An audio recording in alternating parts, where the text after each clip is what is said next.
All right, welcome, ladies and gentlemen. I want to talk about a few things that have drastically improved my health and my overall well-being. And you may be interested in experimenting with these things. Maybe you currently already are. I'm not sure. Now, I'm not recommending that people do this. I'm just telling you what's worked for me and what's worked for many other people.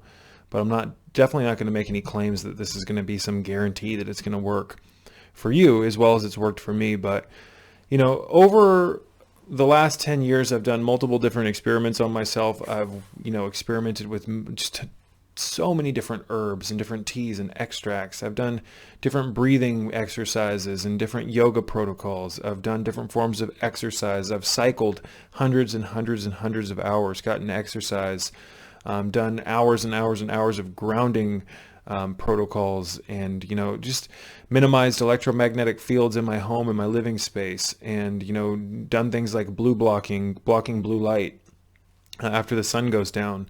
There's so many different things, you guys. What's beautiful is that through experimentation you will be able to find what works for you and what doesn't work for you. Like for me, I love distilled water. For some people, they don't like it. Some people have a fear complex about distilled water. And if you're afraid of something, then you probably shouldn't put it into your system, because your mind exerts a large influence over your cells in your body and your body, excuse me. But not to go on too long, ladies and gentlemen, I just want to say that, what works for me may or may not work for you. And through experimentation, you can find whether or not the herbs I talk about, like Schisandra, the almighty Schisandra berry, through experimentation, you may find that it works for you, and you may find that it doesn't work for you. But, right now I'm going to get right into it. I'm going to give you guys 3 things that have drastically improved my health and my well-being. And number 1 is blocking blue light from my eyeballs. Blocking blue light helped me get my sleep back on track. For the majority of my life, I was an insomniac. And somewhat recently, I started blocking blue light. I've been doing it for quite some time now. I block the light when the sun goes down, and I put my blue blocking sunglasses on, and I wear those until I go to bed, which is about 10 o'clock, sometimes 10:30, maybe on a rare occasion now, 11. Now, you guys have to remember that up until this point, when I started wearing blue blockers, I was going to bed between like 3 and 5 a.m., sometimes a little earlier, depending on how late I stayed up the night before. My sleep was an absolute mess, ladies and gentlemen, an absolute mess. And I bought this pair of blue blocking glasses because I stumbled across an article. My friends had talked about it in the past, and I kind of just regarded it as kind of like, whatever. I don't need those. Which, is silly, because they were talking about the health benefits of these things, and I would just like push them off like, it's probably not as effective as they say it is. I'm going to be stuck being an insomniac, blah, blah, blah. But finally I came across this article that said that blue blockers were the greatest thing that this individual ever did, and that he was basically doing like this 30-day challenge where, okay, you try them for 30 days, and if they don't work for you, they don't work for you. So I said, what the hell? They're $11. I got myself a pair of Uvex Skypers off of YouTube. What the hell am I saying? Off of Amazon, and started wearing them for about an hour at night. Didn't notice much benefit from that because I was only wearing them for an hour, but it took me a while to get used to having the orange over my eyes. And when I started wearing those for 2.5 to 3 hours a night, I noticed within like the first hour and a half to 2 hours, I was incredibly drowsy. And I noticed that I started falling asleep on time. I noticed that I didn't have any anxiety when I was laying in bed, regardless of how stressful my day was or how stressful the day following might be. My melatonin was spiking. When you wear blue blockers, ladies and gentlemen, you inhibit the flow of unnatural, non-organic blue light from entering into your eyeballs from your devices, cell phones, tablets, TVs, you name it. LED lights, like the one right here that's burning my third eye. When you block blue light when the sun goes down, it allows your brain and your physiology to produce adequate levels of melatonin, which is a regulator of your sleep cycles, your wake and sleep rhythm, your biorhythm, your circadian rhythm, your time clock. So it's amazing what, melatonin, if you allow it to produce within your body, ladies and gentlemen, adequately, if you block the blue light, your body will produce more melatonin. And melatonin not only helps you fall asleep fast. I sleep like a baby now. I close my eyes, put my head on the pillow, and I'm asleep within 2 minutes. Melatonin also exerts an influence over your emotional well-being and your depression. If you don't have your body producing adequate levels, organic levels, normal levels, of melatonin, you probably are going to have some issues. And on top of that, the lack of sleep is going to make it worse. It's compounding. But you first off, before we continue, I just want to say that this information is coming from someone who was a insomniac his whole life, pretty much. I was talking to my mom not that long ago, and she was telling me how even when I was younger, I would stay up super late, and like I would keep the family up when I was really young, and I was just a pain in the ass. But I'm pretty sure it was from all the TV and just I have ADHD and I have an overactive mind. And I would always stay up late and listen to the radio and, read books and play with my little toys and stuff. I was super into the toys called Spawn by Todd McFarlane. I used to love those toys. I used to think when I was younger, I used to create these, I would surround my bed with these toy soldiers to protect me from evil spirits when I was younger. Childhood is magical. And I think that I knew even at a young age that spiritual protection is essential.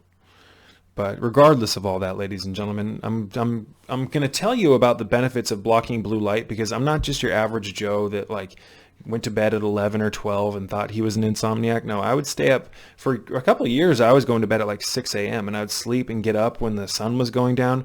That will ruin your life, ladies and gentlemen. Unless the only way that won't ruin your life is if you can actually afford to live that lifestyle. And in that case, being nocturnal can actually be a really interesting thing. I was nocturnal for the majority of my life, and I learned an absolute ton from it, ladies and gentlemen. The night is much calmer than the day because the matrix is most active during the day. People are going to work, people are driving, packages are being delivered, the phone's going off, people are paying bills. Your friends are active, they might stop by. It's much easier to get distracted from studies and what your passion is if things during the day are distracting you or pulling you away from your focus. But at night, the sun would come down or go down and the moon would come up. And I have a huge fascination with the moon. I'm not completely bashing a nocturnal lifestyle because I did it for the majority of my life. But, I told myself in my early 20s after my first full-blown Kundalini experience that, okay, I need to get some sleep. By the time I'm 30, I'm going to completely fix my sleep schedule and sleep well for the from 30 to 35, because I need to regenerate and recuperate from all the things I did in the last 9 to 10 years.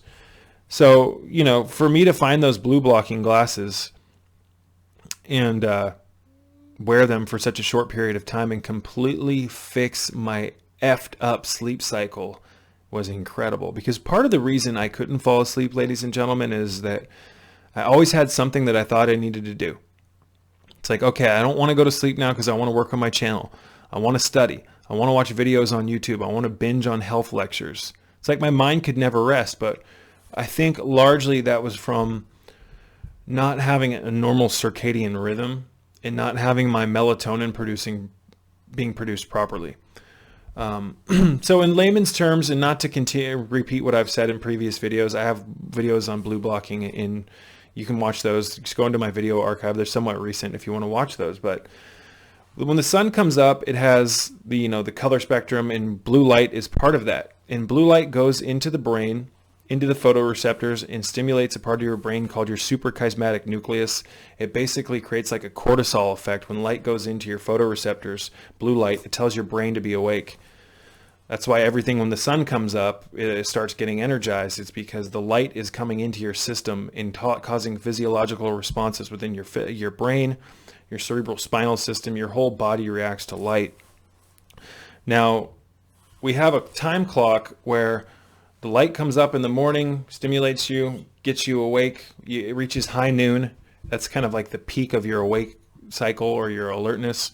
Then the sun starts going down, and you start getting drowsy when the sun goes down because there's no more of that blue light, ladies and gentlemen. It's not stimulating your brain.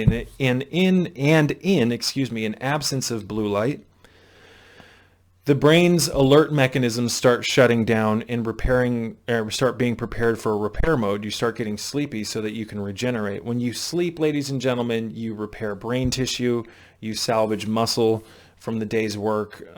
You basically go through like this scan of sorts, like this regeneration scan where everything in your body and your brain is working while you're asleep. And hopefully you can enter REM 3 and REM 4, rapid eye movement stages of sleep, so you can really get that deep rest.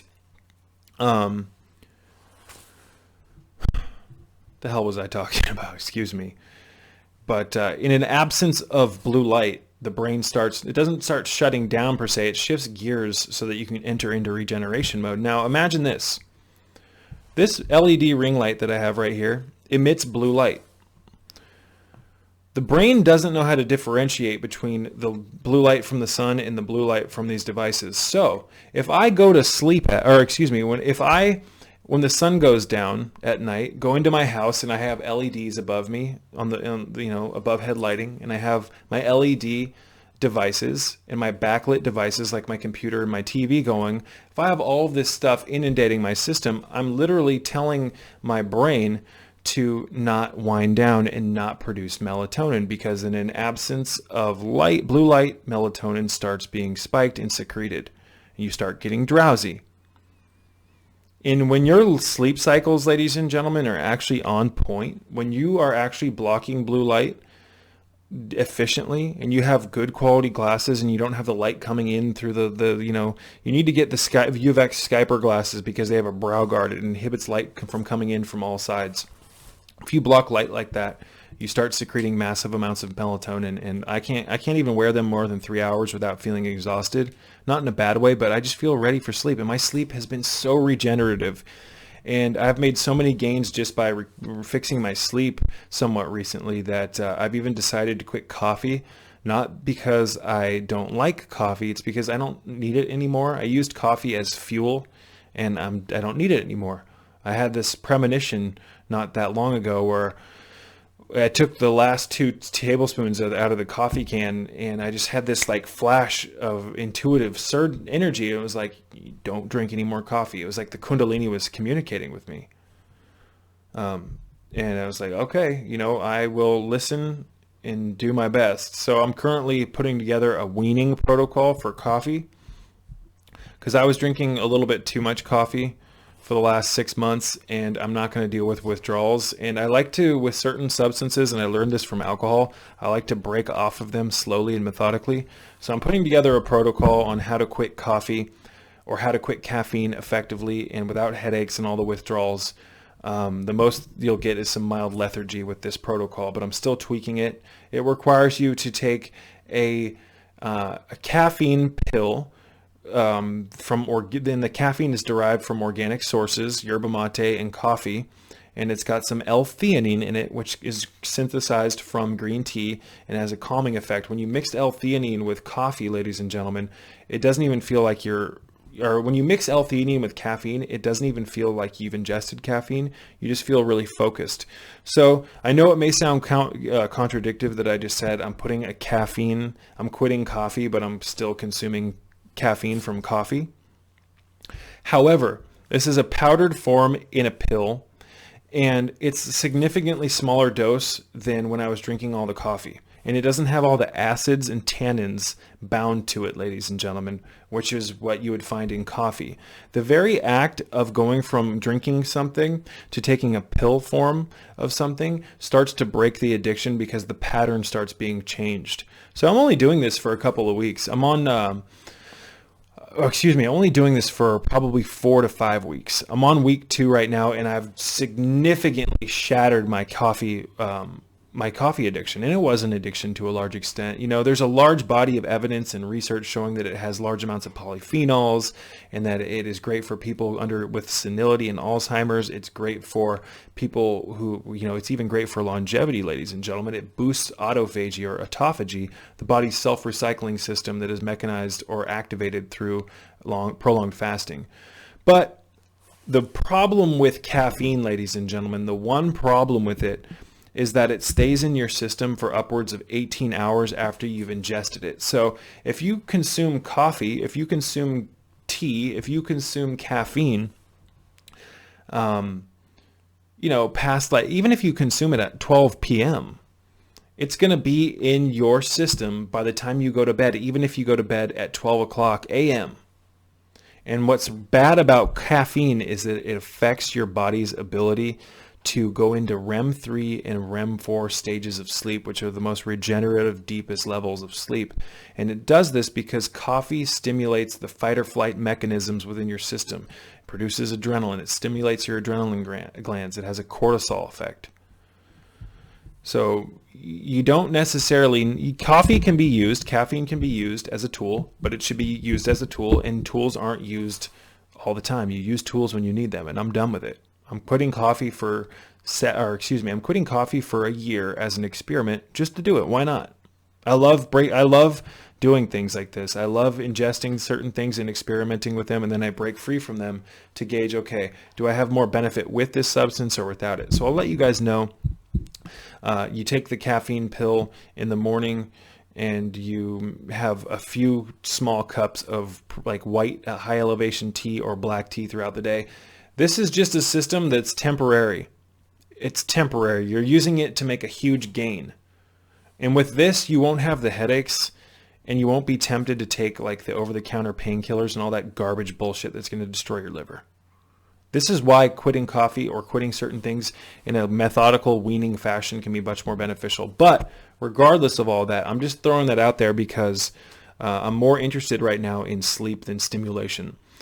Number 2, one of the things that's affected me greatly is cold showers, ladies and gentlemen. Cold showers have massively affected my ability to remain emotionally stable. I know this may sound weird, but when you jump into a cold shower, ladies and gentlemen, you're willingly putting yourself into a situation that's uncomfortable, and that builds up the strength of the mind.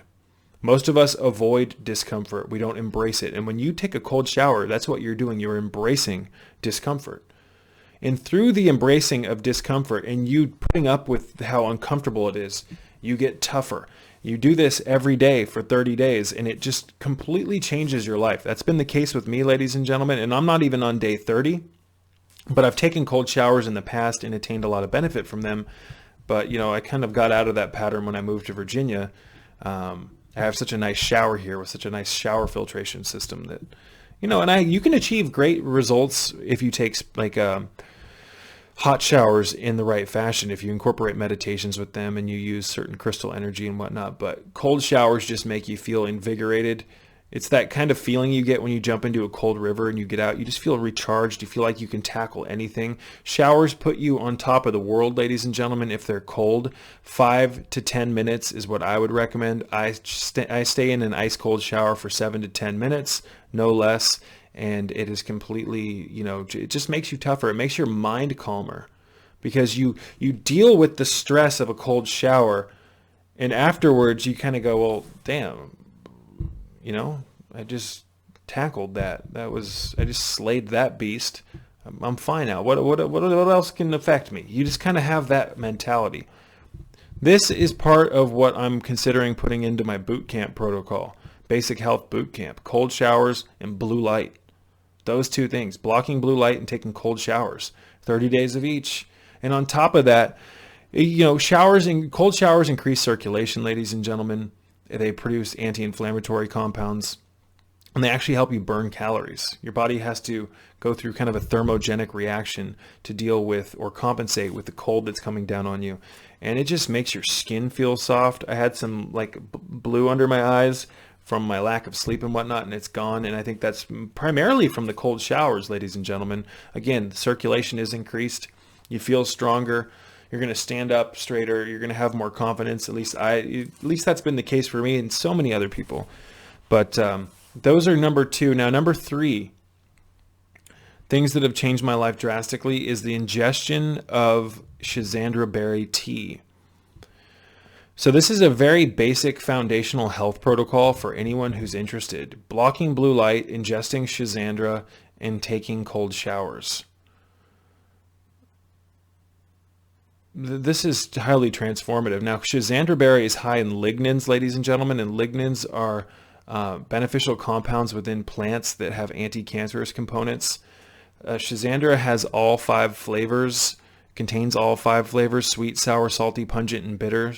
And because of that, in Chinese medicine, it's known as the five-flavored herb. And it also, because it stimulates all five flavors in the traditional Chinese medicine system, it actually stimulates, tonifies, and brings balance to the five primary organ systems of traditional Chinese medicine. Schisandra berry stimulates the 12 main meridian systems of the human energetic system. It bypasses into the 3 Dantian points along the cerebral spinal system, and it even makes its way into the extraordinary spiritual channels. Schisandra berry is the most effective herb, ladies and gentlemen, for stimulating, balancing, and bringing tonification to the 3 treasures of Chinese healing, which are the Jing, the Shen, and the Qi. The Jing is your primal essence, your Qi is your vitality, and your Shen is your spirit. That's a very simplified way of putting the 3 treasures. But the 3 treasures combine to keep you healthy, ladies and gentlemen. You can think of your Jing, your Shen, and your Qi as the candle metaphor, where you have a candle, which is... This goddamn alert keeps going off and taking my mind off my, excuse me. The candle metaphor. You've got the candle, body of the candle, the wax, which is your Jing. You have the wick and the flame, which represents your Qi or your Qi. And you have the luminescence that's produced by the flame as your Shen. So depending on how quick your Qi burns through your Jing, your body or your essence, you want your Qi to burn slow and effective, and you want it to produce a lot of light because you want to maximize your Jing, which is your vitality. It's largely genetic, but it to a large extent somewhat lightly predetermines your longevity factor. So your Jing is like your longevity reserves. Your Qi is the energy that is consumed as the wick burns, and the light that the candle puts off is the Shen, or your luminescence. Now, an individual who has the Kundalini awakened has the Shen completely activated and can actually self-regenerate the Jing reserves through the connection to the flower of life in the halls of Amenti. I'm not going to talk about that. I talked about that in a previous video on Patreon. The halls of Amenti are where the heart of the earth is centered. It's a non-physical but physical dimensional wavelength within the earth's composition, where I'm not even going to talk about it. If you want to learn more about the halls of Amenti, check out the book, The Emerald Tablets of Tahuti, or Thoth, or Thoth, the Atlantean. The Doriel version will suffice. It's a version of the book it's a great version. You find those on Amazon. You can even find those in my Amazon store. Links in the description box below. But Schisandra, you guys, is a miraculous herb because even though it's a berry, it's considered an herb. Sung Jing Park, the master Taoist, who was the teacher of the master herbalist Ron T. Garden of Dragon Herbs, said that, Schisandra is the quintessence of healing. Schisandra has everything. It's a mental tonic. It boosts your acuity. It allows you to reach higher states of consciousness as long as you're using the berry properly, which most people aren't. They're buying garbage Schisandra that's been powdered. You never want to do that. It's a profound mental tonic, and it's a spiritual tonic as well. It's arguably the absolute most greatest herb in the traditional Chinese medicine system and known to man, in my opinion. It stimulates stage 1 and stage 2 of liver detox, and it allows you to it is so many of the liver herbs that it's great for your liver. But so many of the liver herbs that people are consuming here in the West are toxic. Milk thistle, ladies and gentlemen, is non-beneficial. I hate to break it to you. It stimulates stage 1 of liver detox, and you have to recycle it through your system just to excrete it. It's horrible. It'll make your liver inflamed. It'll enlarge your liver. It's a poison, in my opinion. I know that may contradict with what many of you Western herbalists will say, but you ask yourself, do you have firsthand experience that milk thistle has actually helped you? And some people do. I'm not saying that it can't exert some influence. But Schisandra is far superior. It's like a Corvette compared to a Ford Pinto. But Schisandra, you guys, leads to mental strength. It's a strengthener. It's a sexual tonic. It can make you incredibly horny. And that's a good thing, because when you have a low libido, ladies and gentlemen, it can mean a lot of things. It can mean your hormones are out of whack. You want to wake up with a lot of vigor and sexuality and sexual desire go hand in hand. But what's really magical is if you can contain the sexual energy within your system and not spill the cup of Hermes, and actually, raise that sexual energy up these astral channels of the cerebral spinal system, also known as the Sushumna. There's a part of the physiology of the spinal column known as the cauda equina in the central canal. These portions of the physiology are stimulated heavily when the sexual energies are contained and not, lost. And you through breath work and visualization, you bring the energy up your back, up your spine. But much more can be said about that, you guys. But Schisandra, I've said it once, I'll say it again. To make it properly, you've got to get quality berries that are dried, or if you can get fresh berries, that would be great. I'm actually in the process of trying to get my hands on a plant to grow here in Virginia. But you take the dried berries and you get a specific coffee grinder just for grinding herbs, and because it'll ruin the taste of your coffee if you blend herbs a lot with a coffee grinder. They're like $10 on Amazon. In fact, I have some in my goddamn Amazon store. If you're interested in supporting my channel, try to remember to shop through my Amazon store. Even if you just access Amazon through that link and buy things, I get a particular portion of the revenue. I really appreciate when you guys can remember to do that, because it helps support my channel, helps put some groceries on the table as well, and make my life a little bit easier.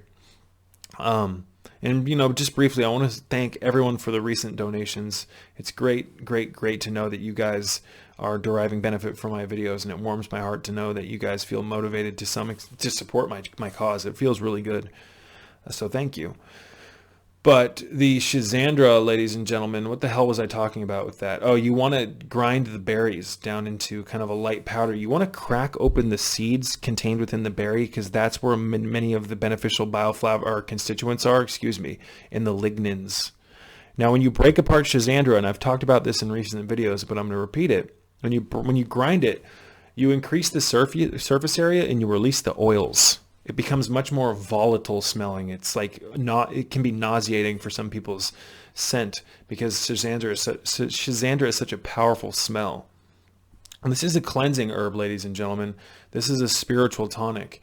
What's great about the tonic herbs within the traditional Chinese medicine system, and there's about 20 to 27 of them, these herbs that are designed to be consumed as foods and not medicines. Talk about that more in just a second, but these are foods. But what's beautiful about many of the primary herbs of the tonic herbal system is that they not only stimulate the body, the jing and the qi, but they provide qi, and they stimulate the shen, the spirit. These are spiritual tonics, ladies and gentlemen. It's not your average garbage herbs that people are consuming here that only stimulate things like milk thistle. It's I'm not even going to get into it. Now, I just said that the tonic herbs are foods and not medicines, and that's because they are the superior royal class of herbs. Inferior herbs, ladies and gentlemen, are herbs that have medicinal effects and should be taken in certain situations for short periods of time, but they're not designed to be taken as foods, which can be consumed every day. Hope that makes sense. I'm going to wrap this one up, guys, to summarize that. 3 things that have changed my life drastically. The ingestion, we'll go in the order that I listed them. Blocking blue light when the sun goes down until I fall asleep. Without having fail, not when I take my glasses off, if I need to clean them and the sun has gone down and there's blue light on around me, whether it be a computer screen or a tablet, I close my eyes, clean them with my shirt, put them back on, and then once they're on and secured, I open my eyes. I don't let any blue light come into my eyeballs. Number 2, cold showers, 5 to 10 minutes for 30 days. Number 3, the ingestion of Schisandra berry tea that's been ground. This is a profound tonic. Now I'm going to talk about my coffee detox protocol here in the near future, but I'm going to replace drinking coffee in the morning with just drinking Schisandra tea, because it energizes, ladies and gentlemen, and it stimulates the mind more effectively than coffee, but it doesn't give you the withdrawals if you just up and stop consuming it. Peace be with you all.